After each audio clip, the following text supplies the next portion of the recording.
Hello, everyone. Welcome to this last day of our workshop on ocean best practice. We will wait a few minutes more just to let people to come and join this meeting.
We can see that progressively people are joining, so we will start in a while.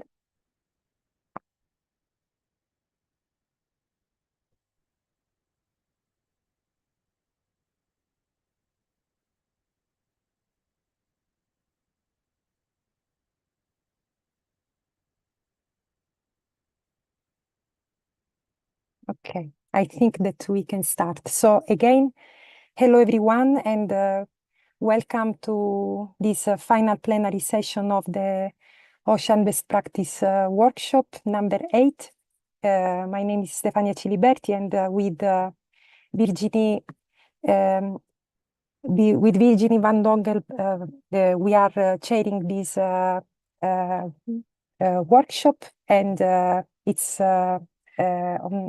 on behalf of the whole OBPS organizing committee. It's a pleasure to welcome you to this last day, and we have also the pleasure to welcome Emma Eslop, that will give the final talk summarizing the main outcomes of this workshop. Emma is a program specialist at the Global Ocean Observing System and Intergovernmental Oceanographic Commission of UNESCO. She's a physical oceanographer with significant strategic and business development expertise. And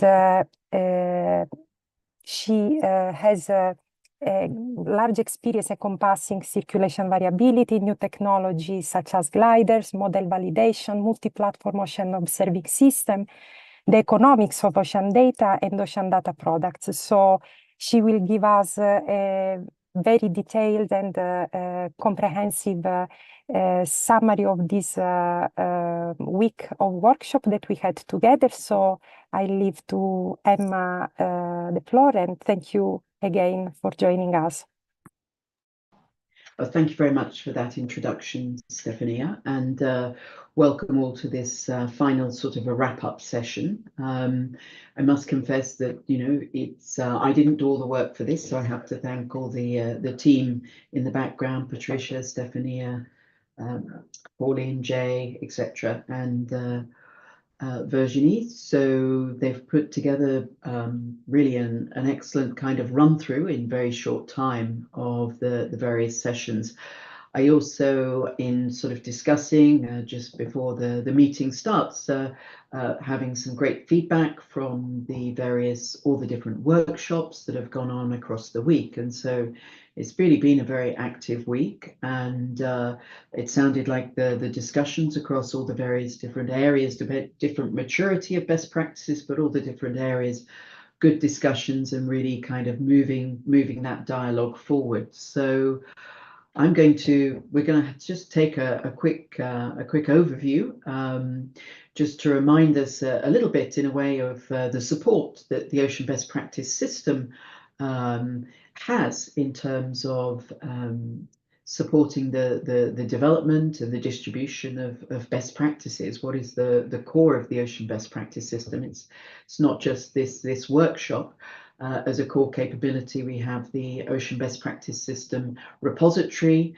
There's a best practice focused journal in Frontiers in Marine Science, which obviously we would be delighted to see some of the best practices from this week of workshops be published there. There's also some training, and there's a user support element, but also this kind of interaction with the community is also about evolving that user experience. And in recent years, we've started to work in terms of, we've developed the GOOS endorsement process, which in fact I spoke about in the first plenary, which is very important to GOOS and certainly has helped members in our community to find the best of the identified best practices.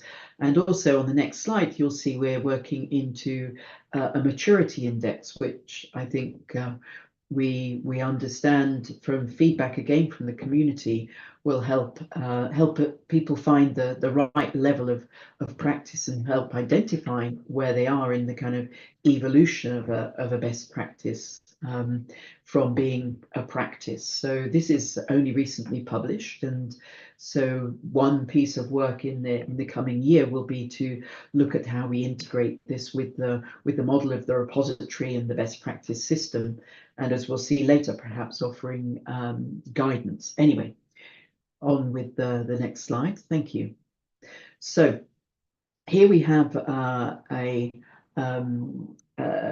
sort of a closing statement from Vidar Helgesen. He's the Executive Secretary of the Intergovernmental Oceanographic Commission. So if you like, he's my big boss. And he wanted to say a few words of encouragement at the close of the session, and really, stating how important best practices and the use of best practices really are to the ocean community. So Hi there, I'm Vidar Helgesen. I'm the Executive Secretary of the IOC UNESCO, and I'm delighted to be able to give some closing remarks on this important occasion. Important because standards and best practices are essential for the IOC. They lead to greater efficiency. We don't have to reinvent the wheel, and we can ensure greater compatibility down the information value chain. They lead to better interoperability between data sets, between methods, and greater reproducibility. The identified community best practices and standards can also lead to streamlined regulatory approval and higher funding success. And not least, improved data quality with greater trust in data can also be achieved with known provenance and methods. Improved systems interoperability is another very important dimension across communities, such as ocean observing, carbon observations, Argo floats operators, and along the value chain from observations through data management, modeling, and assessments to service delivery. Standards and best practice improve system-wide interoperability and strength. Now, for the IOC, it is very important to fulfill the needs of member states. We're tightly interwoven with member states. The nature of our organization, of our body, is really a tightly networked system of member state institutions coming together on the IOC platform. And we need to fulfill the needs of member states and our global mandates, and their global mandates on climate, on biodiversity, on DRR, on adaptation and coastal resilience. Strengthening our infrastructure, our ocean observing and ocean data systems, and have them viewed as the critical infrastructure they are, is very important for us. And we need also to, on the basis of that infrastructure of observation, to improve our delivery. We need to focus on users and ocean information and trusted data.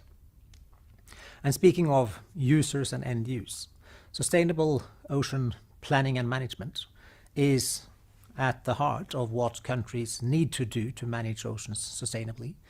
And for the IOC, it will be very important in the future to support such processes. The ocean is changing, it's changing fast. It's also becoming a more crowded place, and that means that the observation we have, the data we have, and the best practices we distill can really contribute to a more sustainable future for the ocean, for people, and for the planet. This ranges from marine carbon, biodiversity, coastal resilience, sustainable fishing, balancing the continued growth of the ocean economy and the economic use of ocean resources, maintaining and strengthening the resilience of ecosystems at the same time. The concepts of OBPS were outlined in 2017 and adopted as an IOC project in 2019, co-sponsored by IODE and GOOSE. And there are two objectives that I'd like to recall from the outset. Firstly, to increase efficiency, reproducibility, and interoperability of the entire ocean observing value chain by providing the community with a unified, sustained, and readily accessible knowledge base of interdisciplinary best practices.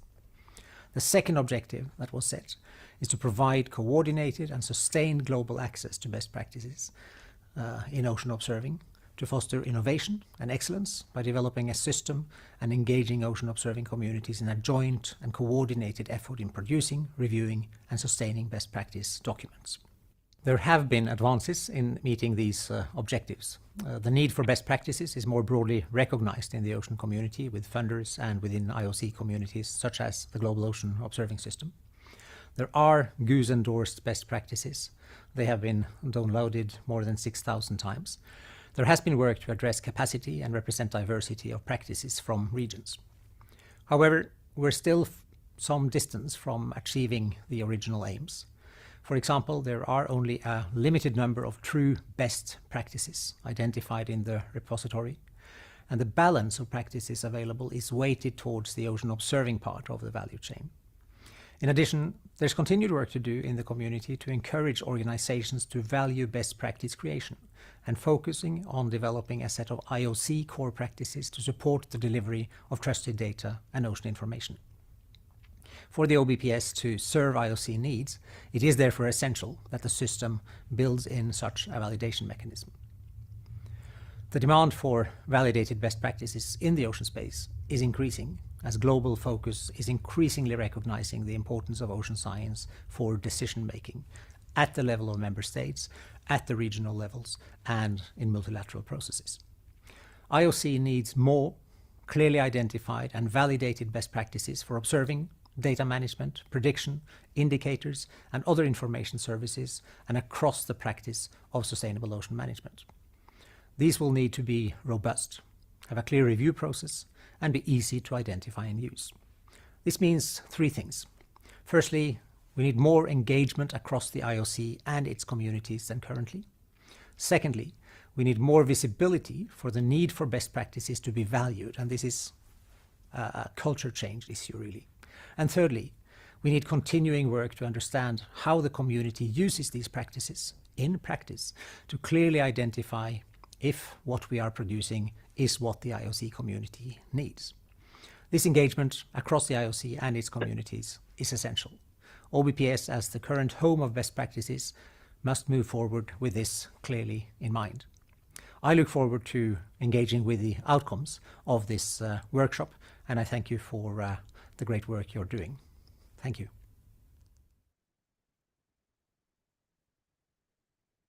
Great. Well, I hope that was, I think it's kind of quite an inspiring call to action there, and also to think about spreading the use of best practices sort of across the IOC and within that IOC framework.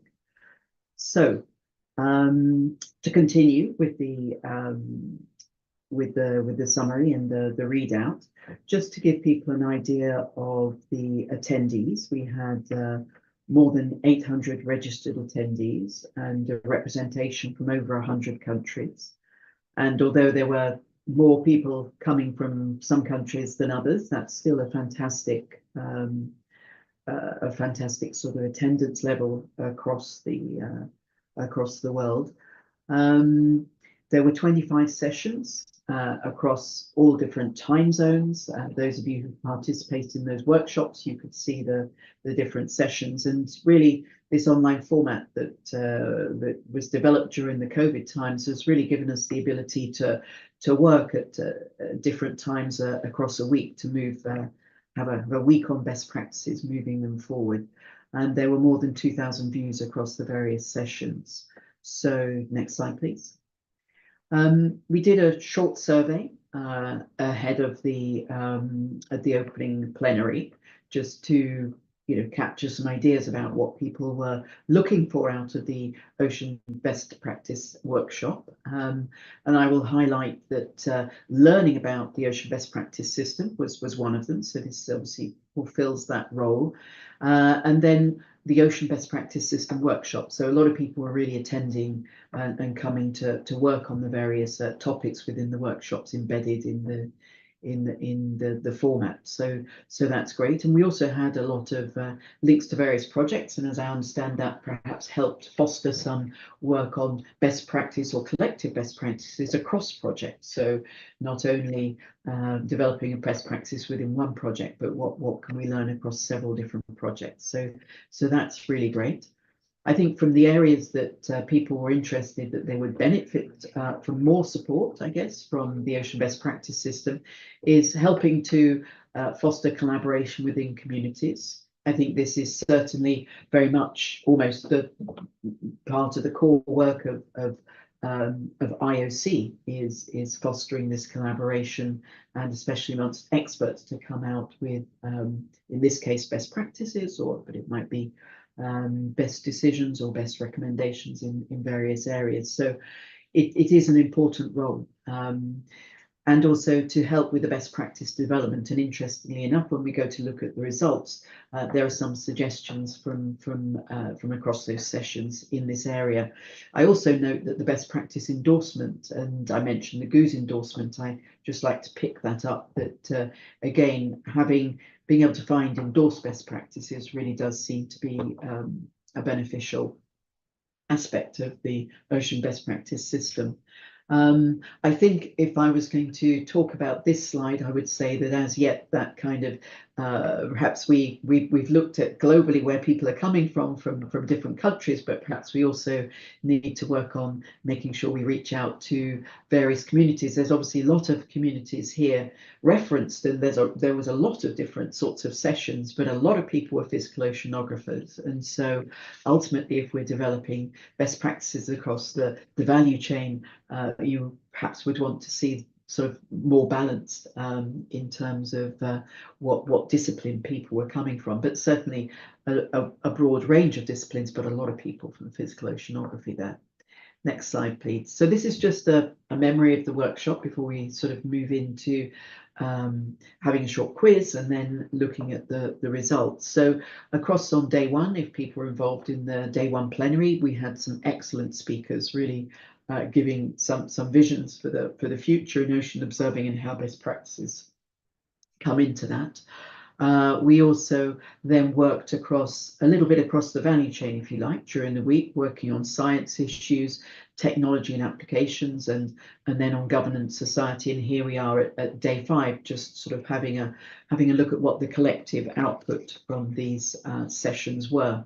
Now, if you were involved in one session and maybe you didn't have the chance to visit or attend some of these other sessions, they really were a really broad range of sessions. So I'm going to, that's right, ask my colleague to press the button and move forward. So we had a number around observing the ocean, and if we look in the best practice system, today there's quite a lot of best practices around ocean observing, but I'm glad to see that in the sessions we had a number looking at modelling and prediction, services and applications, some focusing on advances in technology, and there were others around policy and sort of collaboration issues, the role of industry, and so that kind of looking at a broader range. So it will be interesting for me to see how the range of the maturity of those best practices perhaps coming out of those sessions is reflected across these different areas, and what we can learn from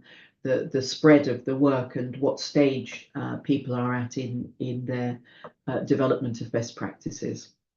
So I'm going to run through a few of the key outcomes from the sessions, and for this I'm also going to ask Patricia, who attended some of the sessions during the meeting, to sort of help me also kind of talk to some of these slides. So at the top level, in relation to ocean best practices overall, and I alluded to this a little bit earlier, there was acknowledgement of the needs for guidelines, standards, and shared common terminologies and best practices documentation. So a really kind of, I guess, an ask of the ocean best practices system to consider, perhaps consult with users and see if there's more that we can do in terms of offering guidelines and sort of understanding perhaps of the process of best practices or the terminology, etc., etc. So, and I think the best practice system is a great place to do this. This is the home of dialogues around best practices. People who really care passionately about not just the practice they're making, but how we develop collections, or we develop communities of best practices that will then enable connections down the value chain and strengthen the system overall. So this is a great, a good outcome and a good charge. More integration across systems, a coordination of efforts. So it will be interesting to look a little bit more into the detail of what's underneath the hood. I mean, certainly integration and integration on the value chain is a really clear charge, but how people are looking at best practices being a support to that. We have what is good to hear is that there's a kind of a great development of best practices underway, and some are already or soon to be published. So this is just a really positive outcome, and to see that happening, and just full support to all those who are developing best practices. They are important. In an area around the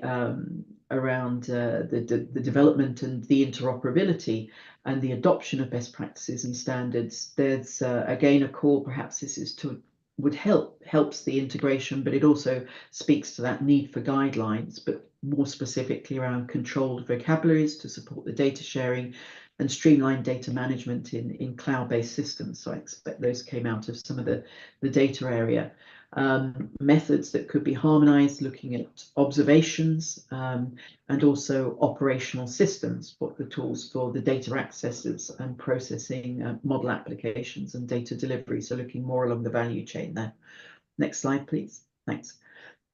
So more of these kind of more generalized outcomes. We have, I'm glad to see some discussion around the need for best practices in innovative solutions in new areas, downscaling for climate projections. So people already thinking in areas that are under development now but need some kind of level of rapid expansion to fulfill the needs of communities globally to have better forecasting, but thinking about the development of those best practices from the outset. And best practices, let's not forget, are a key way of spreading a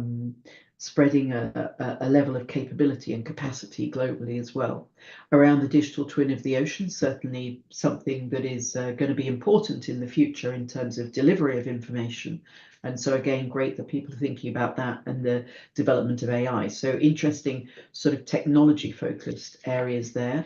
Capacity building and training, absolutely. But I think that having good best practices in of itself is a part of that building of capacity, but perhaps there are some level of more training that can be done. And then connections across science and policy, another new area. Be interesting to see how that develops, because there's many differences in the way that science and policy work in different countries, but what could be pulled out as key knowledge to aid the community there. And then also along ocean rights, another area to do with working with the indigenous communities and local communities. And I think this is again an area that would be is a new area in terms of where best practices could certainly be developed. So here I'm going to hand over to Patricia, who's going to run through an interactive survey. So over to you, Patricia. Thank you very much, Emma. So I will invite now the audience to please either follow this QR code or just go into the website slido.com and use this code to enter our survey. So I will give a minute for everyone to join.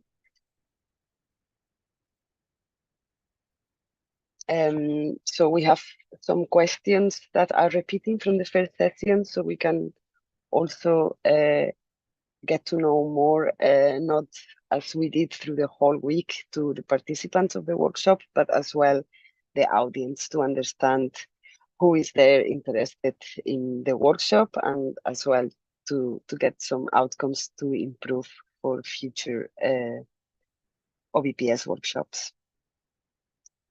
So I hope there is people already joining, and I will go for the first question. So which country or region are you attending this workshop from?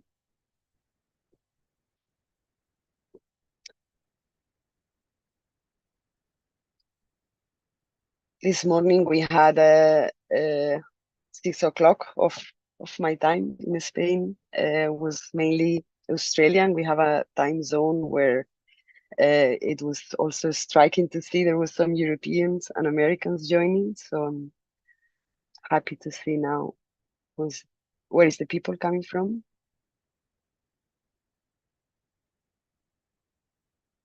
And this is a word cloud. So the bigger the font you see, the more answers we are getting. So I see Germany. It's now most of our participants.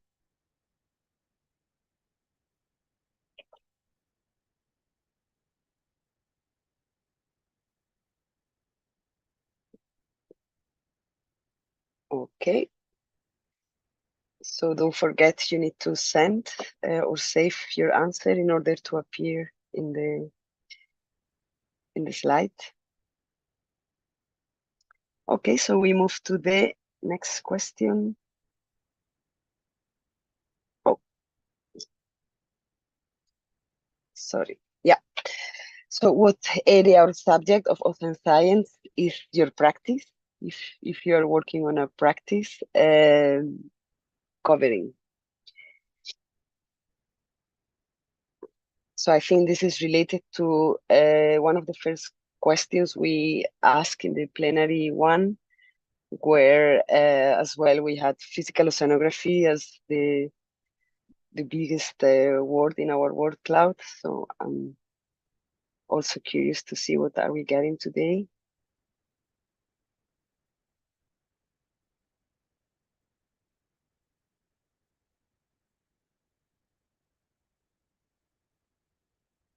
So again, oceanography seems to be a big topic, physical or operational. But as well, we have biology, plastic pollution, ocean climate, some data management keywords I see around. Okay, I'll move to the next question.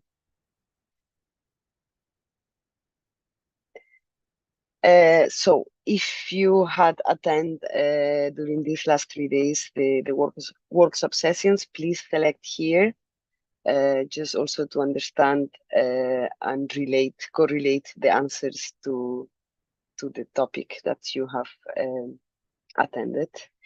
So we have here a long list, it's 22 sessions, and there should be a ranking.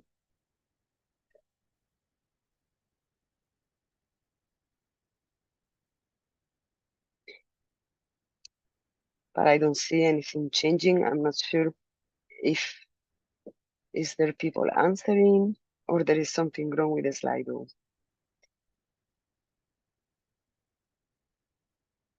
Mhm. I guess the display might be wrong because it says here people are answering the question on my phone, but Okay. there we go. You can see up in the corner it says 13 people have answered, but it's not producing Yeah. an outcome. Okay. Well, we will get these answers internally. We can't show for the audience, or perhaps clicking. Okay, so that was the last question for now. So after hearing Emma's summary of the key outcomes that we have gathered after the 3 weeks, we have also identified some of the main challenges. There is much more, but I have picked these.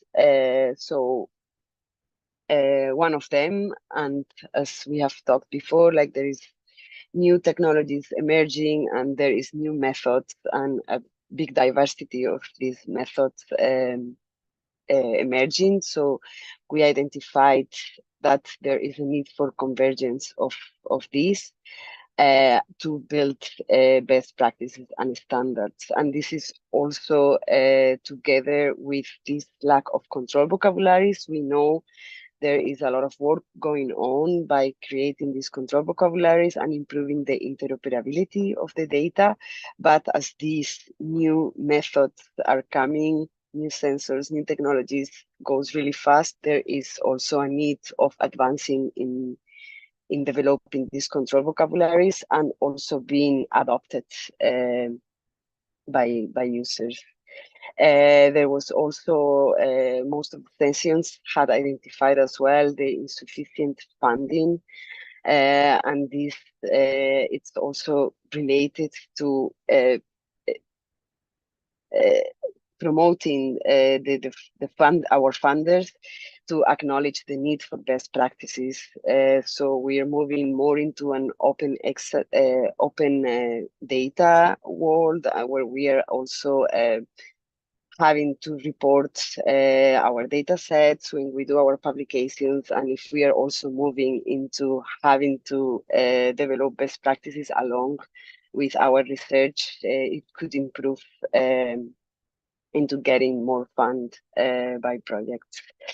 There is also a resistance to update practices. We see this in the OBPS repository. We have an enormous amount of practices there, and if we would update these and converge them, it will be easier for users to reuse these methodologies.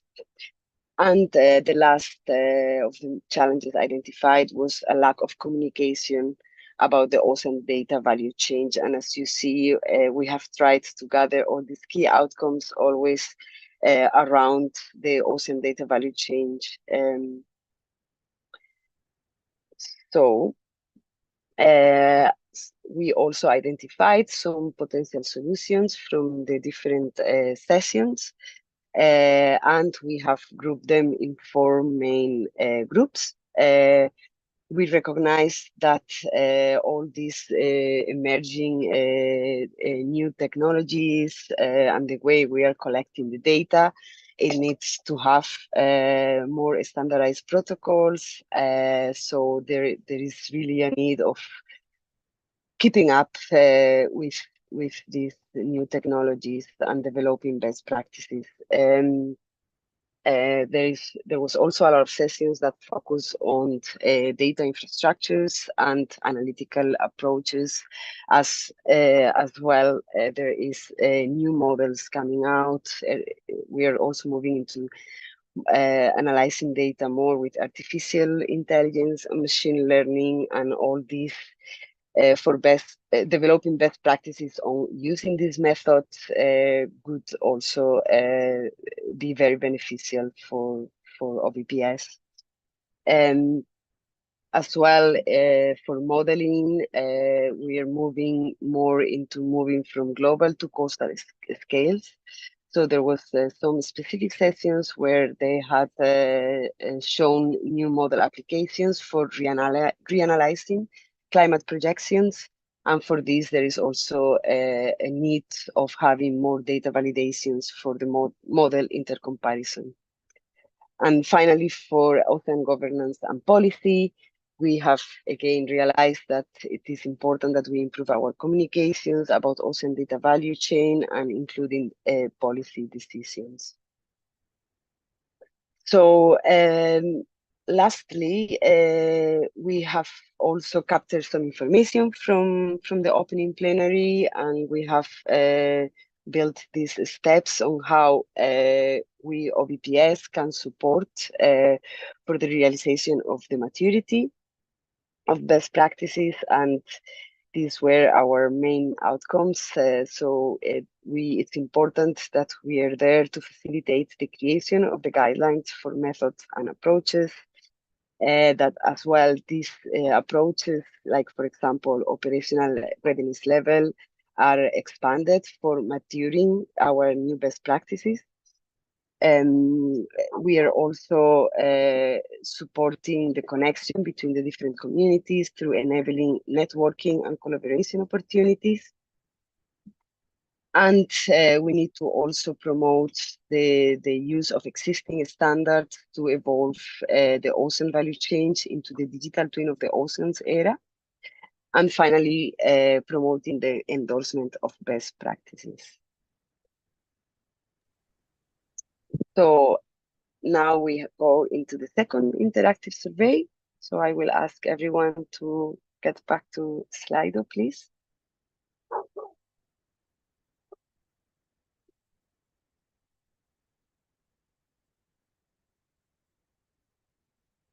Okay, so first question, what would be your priorities for advancing best practices in the future?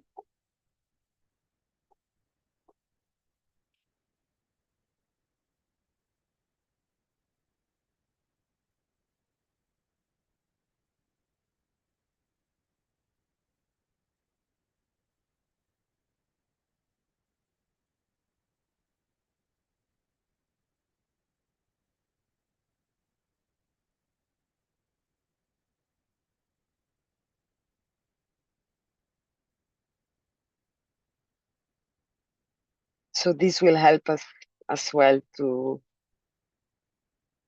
confirm our outcomes from the sessions on how OBPS can help in advancing best practices.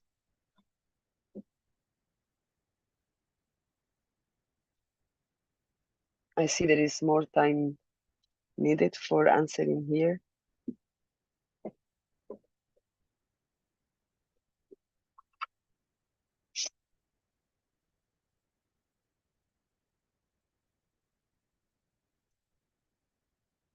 Am I not seeing the answers? And is there anyone in the phone? Is there any answer you can see? Perhaps it's like in the last question where I could not see.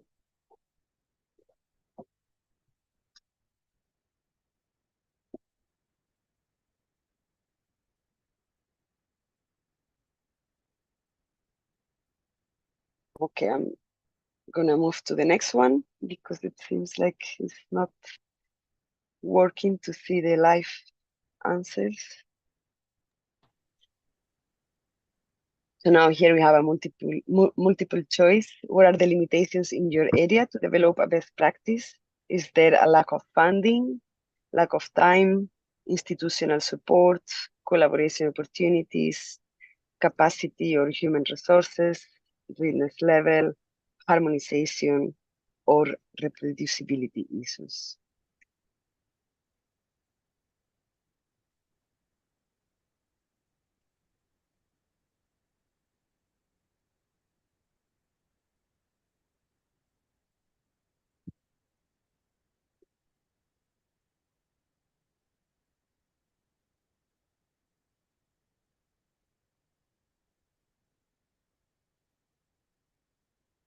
Apologies, we cannot see the answers, but I hope they are registered in the back end of the Slido.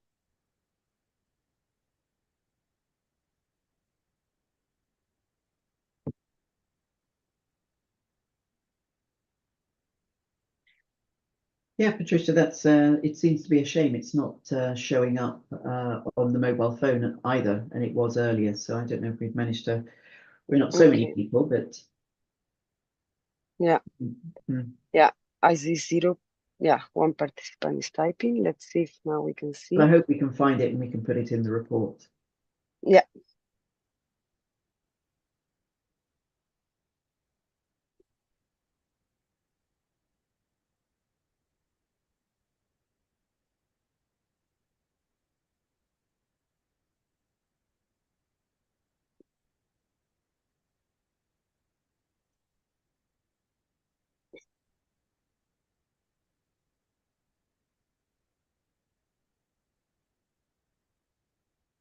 I see participants are typing, so perhaps now we can see something on the screen.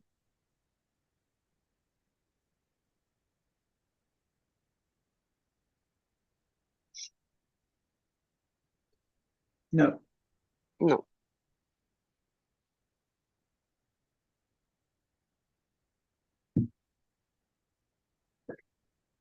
Okay, apologies for this. So this is the last question.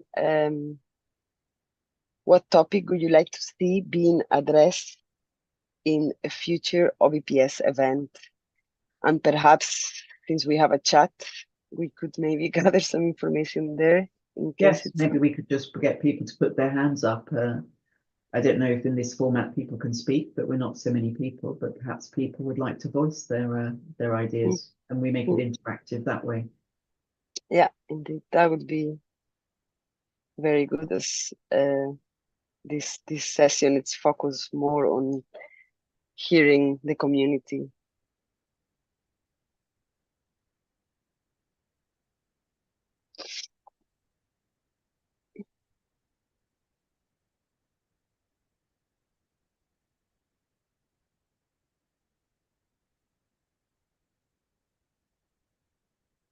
Okay, while we hopefully get some answers, I will move into the next last slide, which I'm not sure if Ye would like to take over as you did in the previous one. Or I'd be happy to do that. Thank you very much, Patricia. Is there one slide summary just prior to this? I'm afraid not. There is just this one and the thank slides. Okay, thank you. Let me go ahead then. In the workshop, and I'm summarizing what Emma said and what Patricia said, and from the meeting that we had yesterday for the Asian participants. One of the major items was to facilitate guidelines for the development of mature best practice, the idea of maturing a practice. And as Emma said earlier, we have seen recently the creation of a maturity model in which the attributes of a mature practice are given. And this, of course, includes endorsement that Emma mentioned. And I think this provides a definition of what is good or better or best, which has been a question many people have been asking. And so the information on that paper is available in the chat.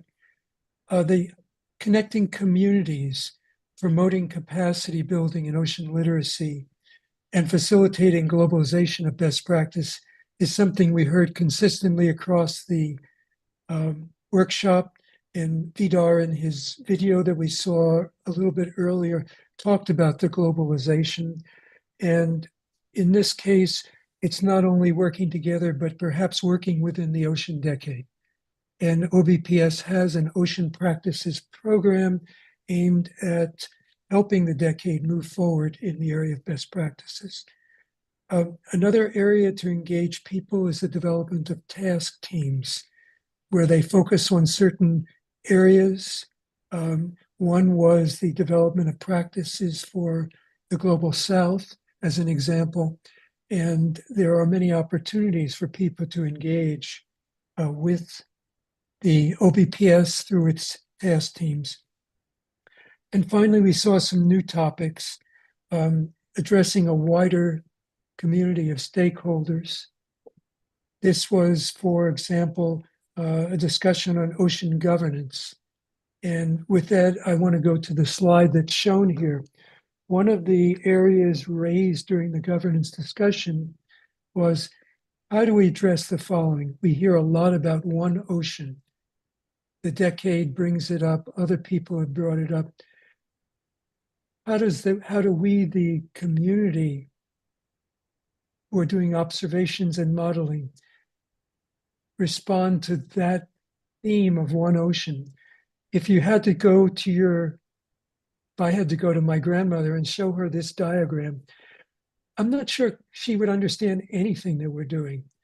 And so the challenge discussed in the governance session was, how can we create one system that's easily explained, easily understood, and explained by everybody in the same way? And I leave that as a challenge for you to think about as we move on to going back to our work and to the next year annual workshop. You want me to do the next slide, or Patricia, do you want to do it? As you like. Otherwise, Stefania, she also wanted to take. Yeah. Well, I mean, before, we can share some few words. Of course, it was a very intense week, and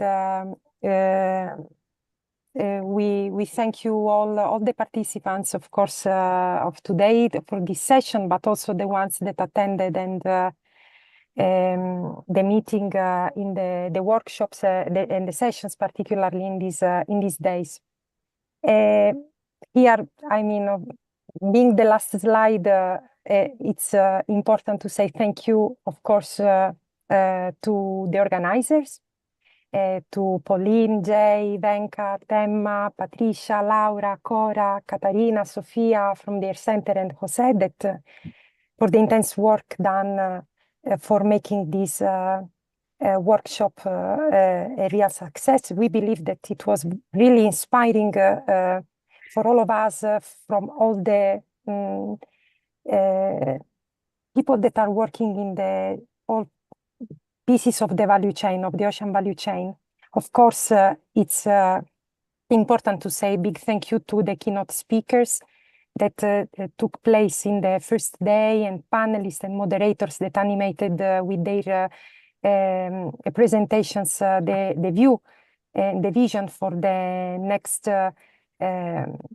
phase of development, and for the development of ocean best practices. And today we have Emma that again gave us a very important contribution by summarizing the outcomes of this workshop. And of course, session leaders, rapporteurs that make a huge work for summarizing the main outcomes and challenges from the sessions, as well the speakers that gave brilliant presentations about the frontier in research, in ocean science, technology, ocean governance, and policy, and as well as panelists and moderators that animated the debate. And last but not least, of course, the OBPS co-chair, George and René, the OBPS steering group, and again, thanks once more to Jay, Pauline, and all of you that made this possible. So we really thank for the effort and for the inspiring discussion that we had in these days. If I don't know, Jay, if you would like to give some other words. Sure. Thank you. And I think the main thanks go to Stefania and Virginie, who, without them, it wouldn't have happened, and who set a new standard for the capabilities and the way the workshop is run. Thank you very, very much. All of the sessions are available on YouTube, so if you missed some, go back and look at them. There's some excellent sessions, and they were in parallel, so you couldn't see everything. If you'd like to volunteer, For OBPS, it is a volunteer organization, and we certainly welcome contributions. Share any questions that you may have or discuss further your best practice, please contact OBPS. The address or mail is below, info@oceanbestpractices.org. But most important, your contributions are welcome. For more information, the website for OBPS is shown at the bottom. Thank you very much. Let me turn it back to Emma. Great, thank you very much, Jay and colleagues. I'll just add my thanks for, I can see in the chat many people saying what a well-run or organized workshop it was, and I know it's quite difficult to get people into the right rooms at the right places on the right days, so congratulations for that. I guess the for people who want to continue to engage with these groups, there'll be some sort of a follow-up, and of course you have the Ocean Best Practices workshop number 8 report will come out, which will also summarize some of those key findings. In terms of the Ocean Best Practice system itself, what do we do with this information? Well, we hope to encourage people to move forward and complete the best practices that they might have started or they might have been refining here through the workshop, and also thank people for all the contributions. The key outcomes from the workshop also go through to the Ocean Best Practices System Steering Group, and that next meeting is in a month or so's time, and so we do take seriously the feedback from the community. So I guess with that, and a big thanks to everybody who did the organizing for a very well run session, and thank you very much to everybody who has contributed throughout the week. So thank you.